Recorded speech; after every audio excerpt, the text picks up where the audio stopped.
Le voyage nocturne vers Al-Quds et l'ascension vers les cieux ont-ils eu lieu la même nuit? Les savants ont divergé pareillement sur le fait de savoir si le voyage vers Al-Quds et l'ascension vers les cieux avaient eu lieu la même nuit ou lors de 2 nuits distinctes. Certains ont estimé que le voyage vers Al-Quds avait eu lieu à l'état d'éveil, alors que l'ascension vers les cieux avait eu lieu à l'état de sommeil.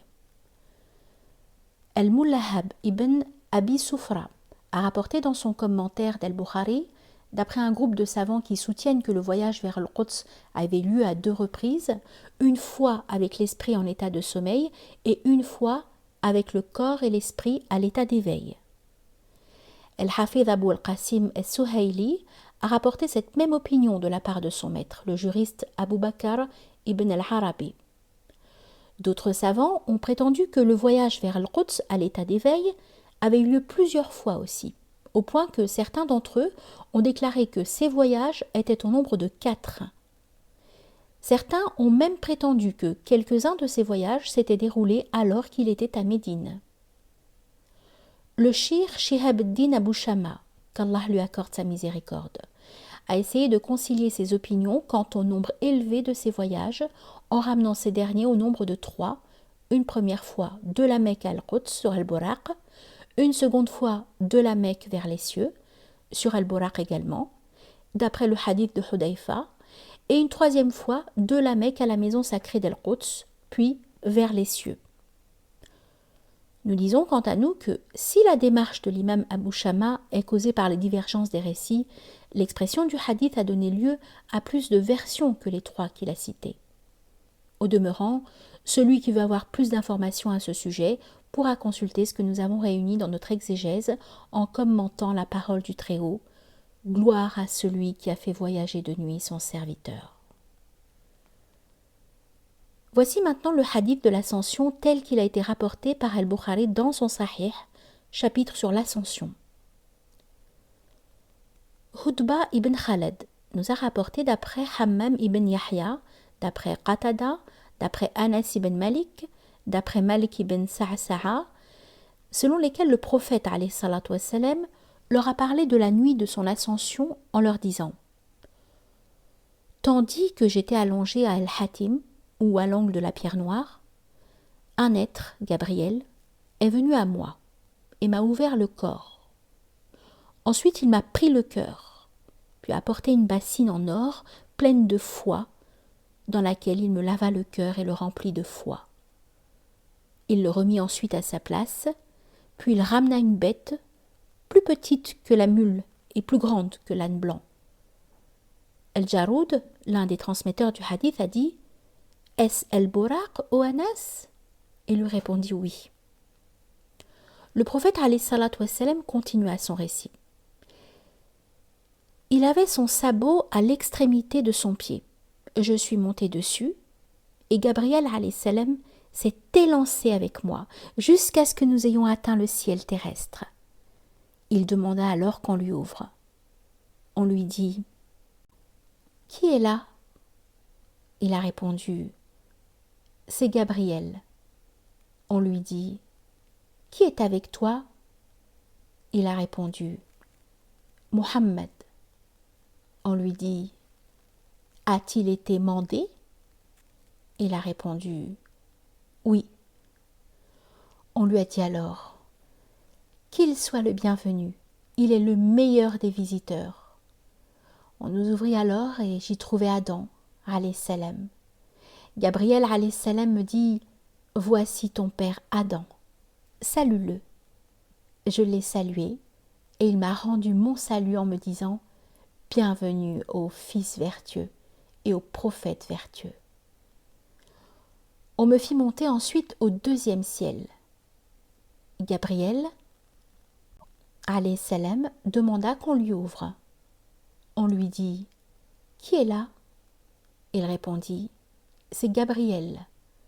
On lui dit: Qui est avec toi? Il répondit: Muhammad. On lui dit: A-t-il été mandé?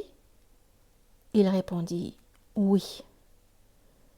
On lui dit: Qu'il soit le bienvenu, il est le meilleur des visiteurs. On nous ouvrit alors et j'y trouvais Jean et Jésus, qui sont des cousins maternels. Gabriel, alayhi salatu wassalam,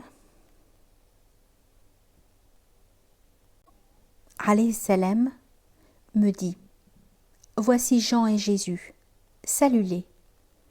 Je les ai salués et ils m'ont rendu mon salut en me disant « Bienvenue aux frères vertueux et aux prophètes vertueux ».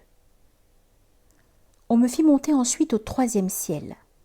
Gabriel demanda qu'on lui ouvre. On lui dit « Qui est là ?» Il répondit « C'est Gabriel ». On lui dit « Qui est avec toi ?» Il répondit « Muhammad ». On lui dit « A-t-il été mandé ?» Il répondit « Oui ». On lui dit « Qu'il soit le bienvenu, il est le meilleur des visiteurs ». On nous ouvrit alors et j'y trouvais Joseph. Gabriel alayhi salam me dit « Voici Joseph, salue-le ». Je l'ai salué et il m'a rendu mon salut en me disant « Bienvenue aux frères vertueux et aux prophètes vertueux ». On me fit monter ensuite au 4e ciel. Gabriel alayhi salam demanda qu'on lui ouvre. On lui dit « Qui est là ?» Il répondit « C'est Gabriel ». On lui dit « Qui est avec toi ?» Il répondit « Muhammad ». On lui dit « A-t-il été mandé ?» Il répondit « Oui ». On lui dit « Qu'il soit le bienvenu, et il est le meilleur des visiteurs ». On nous ouvrit alors et j'y trouvais Idriss. Gabriel alayhi salam me dit « Voici Idriss, salue-le ».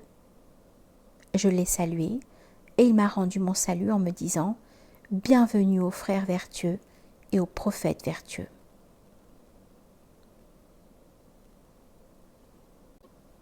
On me fit monter alors au 5e ciel. Gabriel alayhi salam demanda qu'on nous ouvre. On lui demanda « Qui est là ?» Il répondit « C'est Gabriel ». On lui dit « Qui est avec toi ?» Il répondit « Muhammad ». On lui dit « A-t-il été mandé ?» Il répondit « Oui ». On lui dit « Qu'il soit le bienvenu, il est le meilleur des visiteurs ». On nous ouvrit alors et j'y trouvais Aaron alayhi salam. Gabriel alayhi salam me dit « Voici Aaron, salue-le ». Je l'ai salué et il m'a rendu mon salut en me disant « Bienvenue aux frères vertueux et aux prophètes vertueux ». On me fit monter ensuite au 6e ciel. Gabriel alayhi salam demanda qu'on nous ouvre. On lui dit « Qui est là ?» Il répondit « C'est Gabriel ». On lui dit « Qui est avec toi ?» Il répondit « Muhammad ». On lui dit « A-t-il été mandé ?» Il répondit « Oui ». On lui dit « Qu'il soit le bienvenu, il est le meilleur des visiteurs ». On nous ouvrit alors et j'y trouvais Moïse alayhi salam. Gabriel alayhi salam me dit « Voici Moïse, salue-le ». Je l'ai salué et il m'a rendu mon salut en me disant « Bienvenue aux frères vertueux et aux prophètes vertueux ». En le dépassant, je l'ai entendu pleurer. On lui a dit « Pourquoi pleures-tu » Il répondit « Je pleure parce qu'un jeune homme envoyé après moi aura plus de disciples parmi ceux de sa communauté à entrer au paradis que je n'ai de disciples de ma communauté à y entrer. » On me fit monter ensuite au 7e ciel. Gabriel alayhi salam demanda qu'on nous ouvre. On lui dit « Qui est là ?» Il répondit « C'est Gabriel ». On lui dit « Qui est avec toi ?» Il répondit « Muhammad ». On lui dit « A-t-il été mandé ?» Il répondit « Oui ». On lui dit « Qu'il soit le bienvenu, il est le meilleur des visiteurs ». On nous ouvrit alors et j'y trouvais Abraham alayhi salam. Gabriel alayhi salam me dit voici ton père Abraham, salue-le. Je l'ai salué et il m'a rendu mon salut en me disant « Bienvenue au Fils vertueux et au prophète vertueux ». On me fit monter ensuite au lotus de la limite, où il y avait 4 fleuves, 2 apparents et 2 cachés. J'ai dit à Gabriel, « Qu'est-ce que c'est que ça, ô Gabriel ?» Il m'a répondu, « Les 2 fleuves cachés sortent du paradis, alors que les 2 fleuves apparents sont le Nil et l'Euphrate. » On me fit monter ensuite à la maison fréquentée, El-Beit el-Ma'mour, dans laquelle entrent chaque jour 70 000 anges. Ensuite, on m'apporta un récipient de vin, un autre de miel et un autre de lait. J'ai choisi le lait, et il me fut dit, « Tu as choisi la fitra, nature innée du monothéisme, dans laquelle tu seras, ainsi que ta communauté. » On m'imposa alors les prières, 50 par jour. En revenant, je suis passée à côté de Moïse, alayhi salam, qui me dit « Qu'est-ce qui t'a été imposé ?» J'ai répondu « 50 prières, chaque jour. » Moïse, alayhi salam, me dit « Ta communauté ne pourra jamais supporter 50 prières par jour. J'ai fait l'expérience des gens avant toi, et j'ai enduré avec les fils d'Israël les pires des épreuves. Retourne vers ton Seigneur et demande-lui de t'alléger ses prières. » Je suis retournée donc vers mon Seigneur, et il m'a allégé ce nombre de 10. En revenant auprès de Moïse, alayhi salam, il m'a répété les mêmes propos. J'y suis retournée de nouveau, et il m'a allégé ce nombre de 10. En revenant auprès de Moïse, il m'a répété les mêmes propos. J'y suis donc retournée encore une fois, et il m'a imposé 10 prières, chaque jour. En revenant auprès de Moïse, alayhi salam, il m'a répété encore les mêmes propos. J'y suis donc de nouveau retournée, et il me fut imposé 5 prières chaque jour. En revenant auprès de Moïse, il m'a dit « Qu'est-ce qui t'a été imposé ?» J'ai répondu « 5 prières par jour. » Il m'a dit « Ta communauté ne pourra jamais supporter 5 prières par jour.